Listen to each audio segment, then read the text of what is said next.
What up, Hudarats and Hudalums? I gotta bring all the smoke to y'all in this video because not only have y'all shown that you will endorse and condone vile and violent and disgusting toxic behavior, but now you're showing that you're anti-black and racist. So let's get into it in this video. All right, Love Island Season 7, Episode 27. Starts off with both the guys and the girls. They're debriefing the conversations that were had during the Bust Your Balloon Challenge. And in that challenge, America basically let the cast know what they really think of them. Or no. I'm sorry, not the Bust the Balloon Challenge. That was the challenge they did in this episode. The cast got together because they were debriefing the male challenge. So all the girls are gathered around, they're circled up, and Huda is sitting off in the corner with a blanket on her, pouting. Now, when I say she's sitting off in the corner, I mean she's literally a foot away from the other girls who are circled up and talking. So she's intentionally excluding herself from the conversation and pouting and crying and basically just getting prepared to weaponize her Karen tears because she's been called out and called into accountability for not reciprocating the respect that the other girls have always given to her. So that's how the scene opens. And so Huda's pouting and she's crying and all this other stuff, just playing victim. When, honestly, Huda, if you didn't feel like talking and you were so hurt, take your butt to bed. Like, why are you sitting there just trying to get attention if you don't feel like talking? If you don't feel like talking, just go to the beds. But no, Huda got to play victim. She got to get that camera time. And Love Island producers are more than happy to give her an edit to make her seem more sympathetic. So that's how the episode opens. Then when somebody gives Huda a little attention, I think it was Amaya who was like, "Oh, girl, don't take it personally." Whatever Amaya said. And I like Amaya, but whatever she said to Huda, that just gives Huda the opening to really, ramp up the victim antics. And she goes into, I just feel like everybody stabbed me in the back and nobody was there for me and I was all alone. And Huda, I'm just left questioning, who the heck stabbed you in the back? Because I know you're not talking about Chelley. Chelley didn't stab you in the back, girl. Chelley gave you the respect that she wanted you to give her the whole time that you were with Jeremiah. Chelley has stood 10 toes down supporting you, keeping you from getting voted off of the island or voted off of the villa 2 times. Chelley has continuously had your back. Chelley didn't stab you in the back. Chelley caught you out because you didn't reciprocate the respect that she always gave to you. Chelley caught you out because you told her you were bringing Chris back for her, but the whole time, it was really about you. Chelley called you out into accountability. And truth be told, Chelley's probably the only one who sincerely cares about you because it takes a real friend to call us out and into a higher level of accountability. So, Chelley didn't stab you in the back. Now, Alandria, she shouldn't have told your secret about making out with Chris or whatever. So, that's fair for you to call that out. But nobody else stabbed you in the back. Nobody else betrayed you, Huda. And I don't know what you were expecting people to do when Chelley was rightfully calling you out. What were people supposed to stand up and tell Chelley, shut up and sit down? You have no right to expect reciprocity from Huda. She doesn't have to respect you just because you've always respected her. Is that what you want the girls to do, Huda? Like, are you crazy, girl? Like, Huda, we're done. We're done and we're over you. And later on in the episode, I was so glad to see Chelley continue to stand on business.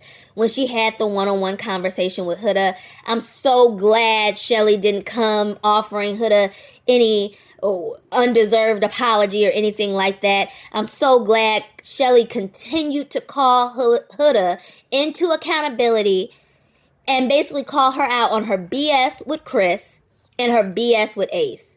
I'm glad that she called Huda out once again and said, hey girl, the respect I always gave to you and Jeremiah's relationship, you did not reciprocate it with Ace and I's connection.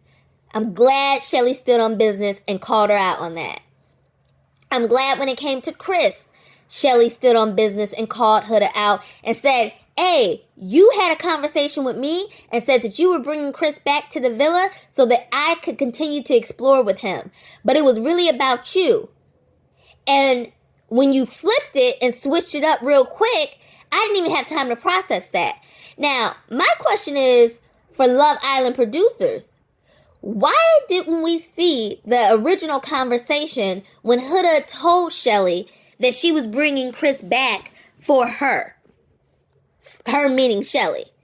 Love Island producers, cut the crap, because I got another video specifically for y'all. Show us the original conversation that Chelley referenced. And the reason why I believe that conversation occurred is because Huda did not correct the record. Huda could have said, Chelley, I never told you I was just bringing Chris back for you. I always said I was attracted to him. Huda didn't say that.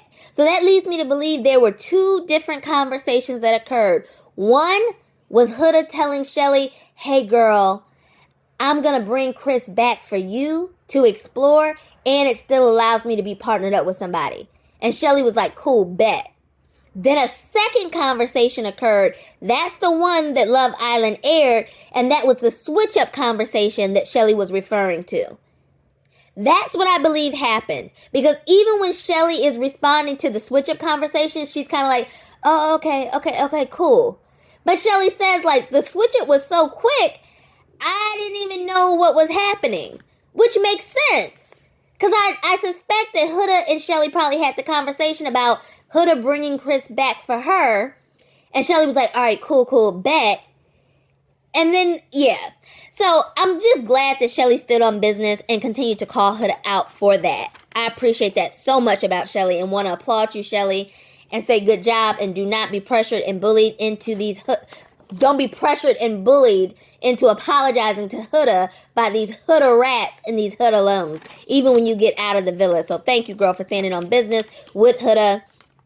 I was glad to see Huda apologize and, Chelley seeming to forgive. Because in all honesty, I'm the kind of person who believes forgiveness is good for your soul. But I also am the kind of person who believes I can forgive and I'm going to forgive because I know that's going to be good for my soul and my mental health and my own well-being. But I don't have to be reconciled with you as a friend or reconciled with you if we're in a relationship. I can forgive for my own good, but I don't have to be reconciled with you. And so I just think that what Chelley did was fair. And what I would encourage Chelley to do is look, forgive Huda, move on. Don't carry that weight of being bitter and resentful toward her. But watch. There's a scripture in the Bible that says to bear fruits of repentance. And basically what it means is that if you're repenting, if you're saying that you're sorry for something, then your life after that should bear fruits that makes it evident that you were truly sorry. And so right now, Huda, Chelley has chosen to forgive. But you better bear some fruits that really show that you are truly sorry. And Chelley, you be watching for that. And you move very cautiously around Huda. Just because you forgave her doesn't mean you have to be friends with her again. Observe her. And if you don't see a real change in her behavior, you continue to keep your distance, Chelley. But what I really want to hone in on today is the Huda rats and the Hudalums who stay saying, Chelley's just jealous of Huda. Chelley just mad, she just jealous. Oh, I want to talk to y'all today. Because what I don't understand is what show is the Hudarats and the Hudalums watching? What are they seeing that's making them believe that Chelley, pretty girl Chelley, getting all the dudes Chelley, is jealous of Huda? Oh, what are y'all seeing? Because this is what I've seen on my screen. What I seen on my screen was Huda having a conversation with Jeremiah and complaining about the fact that Chelley was getting dates. Remember that conversation where Huda's going off on Jeremiah saying, well, the other girls are getting dates and you're not doing anything. You're doing the bare minimum. Yeah, she was saying that in reference to Chelley getting woken up every morning, to Ace planning her dates, the meditation dates, the exercise dates, where Nick, who's never even led any type of exercise class, is now leading one, and the pancakes and ping pong dates. See, Huda was going off on Jeremiah because she wanted what Chelley was getting, the special dates. That seems like jealousy to me. Then, let's go back to Casa Amor. First night when the Casa Amor boys get to select who they want to be with, Chelley had 2 guys standing on her block. What was it? Zach and Chris, right?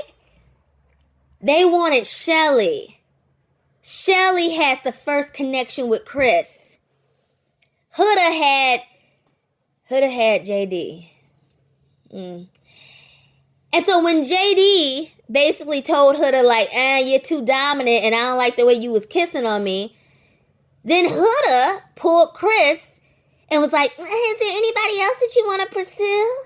Anybody else that you're interested in? Remember that? So once again, Huda wanted something Chelley had. That's like the definition of jealousy and envy. Wanting what somebody else has. Then when they get back to the villa, and Chris, who Huda supposedly had been encouraging to pursue Chelley, when Chris brought Huda 1 pancake, but brought Chelley 2 pancakes and some flowers, Huda called it out. Why you giving her 2 pancakes and I got 1? Why she getting flowers and I didn't get any? That's favoritism and I don't like that. Oh, so once again, Huda, you wanted what Chelley was getting. And you got mad and you started pressing Chris about it. That sounds like jealousy to me. Also, side note, and I'm going to get to this when I make my video to production. Huda, I don't understand. You said during the challenge that you had been encouraging Chris to pursue Chelley. But we never saw you encouraging Chris to pursue Chelley. What we did see is you pressing Chris when he made a minor attempt to show some attention to Chelley by giving her 2 pancakes and a flower. We saw you pressing him on that. So which one was it, Huda? Have you been encouraging Chris to pursue Chelley, or have you been just pressing Chris about pancakes? You got to make it make sense, Huda. Because the only evidence that we have that you ever encouraged Chris to pursue Chelley was when you pressed him during the challenge and was like, Chris, didn't I tell you to pursue Chelley? And he was like, yeah, Huda. Yup, you sure did. But we never seen that conversation happen. And the only thing we have seen you do is press him about pancakes. So I don't understand. If you pressing him about pancakes, why would that boy feel comfortable to do anything more to pursue Chelley? It don't make any sense. And then lastly, what we've seen on our screen that would cause us to conclude that Huda is actually feeling like she in competition or jealous of Chelley, not the other way around, Hudarats and Hudalums, was what Huda ended up doing with Ace in the heart rate challenge. Now, again, I'm not going to rehash what I've already gone over in previous videos, but it was very clear based on every other Islander's reaction to whatever Huda did, and based on the way that Chelley described what Huda did, because Chelley described Huda as bouncing on Ace and then turning her behind around and then throwing it back on Ace, right? Like, that's a bit much and kind of disgusting. Like, even saying it kind of turns my stomach, that like you literally started throwing your behind back and what, basically sitting on the man's face in a challenge. Like, that's gross after you were just dry humping him. Like, it's gross. It's just gross. And we haven't seen anybody else do that in a challenge. Right? So based on that, it's like, Huda, do you want Ace? Do you want to be tonguing down Ace on a regular basis? What's good with that, Huda? So Hudalums, and Hudarats, explain to me, what has Chelley done to show that she wants anything that Huda has? Because I just listed several examples that show Huda looks like she wants what Chelley has. Huda wants the attention. And this is something that the content creator Jessie Wu pointed out. Seems like Huda wants the attention that Chelley so easily gets with her good vibes and high frequency. That Huda has to do a lot more to get. She has to be overly sexual, right? She's got to be hyper seductive, right? Huda's got to do the most. She's got to be dry humping and throwing her behind back in order to get attention from men. Meanwhile, Chelley, pretty girl Chelley, is smiling, bringing good vibes, and she got Ace on her. Had Austin spazzing out on her. Charlie came into the villa, wanted Chelley. Charlie could have picked any girl to pull for a night in the hideaway. He chose pretty girl Chelley. Chelley goes to Casa Amor, got 2 dudes standing on her block, including Chris. Why would Chelley, pretty girl Chelley, be jealous of Huda? What does Huda have that's getting her something that Chelley wants? Somebody please explain that and make sense.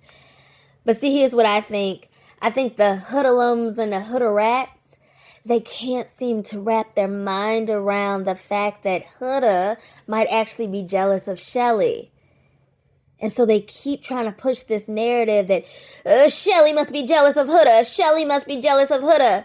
When we haven't seen anything on our screen to indicate that Chelley is jealous of Huda. And if you want to say, oh, well, she's jealous because now Chris is on Huda. No, Chelley's made it very clear. I really don't even care about Huda and Chris connection at this point. I'm irritated by the lack of reciprocity that I received from Huda. So Chelley ain't even pressed about a Chris. Pretty girl Chelley, I have no doubt, pulls men that are twice as good and better than a Chris. So let's stop. Chelley ain't that pressed about a Chris. But see, this is the reason why I think the Hudalums and the Hudarats have a hard time believing that Huda is actually jealous of Chelley and feels in competition with Chelley and not the other way around. See, let's do a little history lesson because history is going to be really important for you to understand Hudalums and Hudarats, why you can't wrap your mind around the idea of a Huda being jealous of Chelley. Well, it's because all your life you've been told that Chelleys are less desirable than Hudas. The women who look like Chelley, they're not the objects of desire and affection. It's the girls that look like Huda who are. You've been pushed this narrative through many mediums. But I think the origin of this narrative that girls who look like Chelley, black women in America, they're not desired, they're less desirable. I think the origin comes from slavery in America. Let me explain. Because I know some of y'all are already probably checked out like, oh, no, it's not that deep. No. I know a little bit about history, read a little bit, understand some of the horrible narratives that were perpetuated and espoused and spread during slavery to justify the enslavement of those who were enslaved. And so I want to take it there. See, during the time of slavery in America, nearly 1 in 4 children born to enslaved women were biracial, meaning they had a white father. Now, see, that's a peculiar fact. When during slavery, in order to justify the enslavement of black people, you had powerful white men saying that, oh, black people, they were inferior, and they're this, and they're that. But yet 1 in 4, just about 1 in 4 children born to black enslaved women had white fathers, which meant that those wealthy plantation owners, they were creeping out to the slave quarters on a pretty regular basis to have sex, non-consensual sex, with black enslaved women. They couldn't stay away from it. They kept creeping out to the slave quarters, even when they had wives, white wives. They kept creeping out to those slave quarters, impregnating black women who were enslaved. And so the narrative that, oh, these women are really undesirable, well, it came about out of necessity. Because obviously the white women who were being kept in the big house, who kept seeing their husbands creep out to the slave quarters and kept seeing these biracial babies pop up all over the plantations, they began to feel some type of way. What's really going on here? I'm laying up in the big house, in the bedroom, and you keep creeping out to the slave quarters to sleep with the enslaved women. Well, then the narrative had to be born. Oh, well, those enslaved women, they're hypersexual. They're seductress. I don't really want them. They're not desirable. They're not as pretty as you, baby. See, that narrative had to be born, and I think some women can maybe relate to, you'll be dating a guy, and it's like the same women that he keeps saying, not his type, he don't like. Nah, I don't like her, she got a BBL. I don't like that fake stuff. Oh, no, I don't like her, she too loud. I don't like that, this, and that. The same women that the man you're dating keeps bashing and saying he's not interested in, turns out to be the woman that he's cheating on you with. See, men will often do that kind of thing because what it allows is for you to put your defenses down and not pick up on the fact that he's actually wanting and desiring that woman, because he keeps telling you, what she got, I don't want, I don't desire it. Well, that's what happened during the times of slavery in America. It was evident something kept drawing those white men outside to the slave quarters and causing them to impregnate enslaved black women. That was evident. The biracial babies running around on the plantations was evidence that these men were being drawn to these enslaved black women. Right? But they had to lower the defenses of the white women in the big house. And so they put forth this narrative that these black women, they're less attractive, they're less this, they're less desirable, blah, blah, blah, blah, blah. That's where the narrative began. That's the origin. But it's been perpetuated in American society from that point on. And so because many Americans' minds have been saturated with that lie, that narrative, that false propaganda, now when we see on our screens this racially ambiguous woman, Huda, clearly exhibiting signs of jealousy toward pretty girl Chelley, this beautiful, dark brown skinned black woman, some of you hoodlums and Hudarats can't even compute it. And so you immediately go to, no, Chelley's got to be jealous of Huda. Where's the evidence, though? Because we have evidence we can point to that Huda is probably jealous or feels in competition with pretty girl Chelley. Well, that's all I have for you today. Might have a little bit more smoke for the hoodlums and the Hudarats, because they keep spewing racist, horrible racist, vile comments on the social media pages of Chelley and Alandria. And by the way, Love Island producers, where's the PSA telling people not to be racist to Chelley? Because you gave a PSA when Huda was crashing out, and people were rightfully going to her comments and calling her out for the crash out. You gave a PSA about not bullying then. Where is Chelley and Alandria's PSA telling people not to be racist? Or is that only reserved for the Hudas of the world? Oh, I can't wait to do my video for the Love Island producers. But that's going to be in the next one. All right, that's all I got for the hoodlums and the Hudarats today.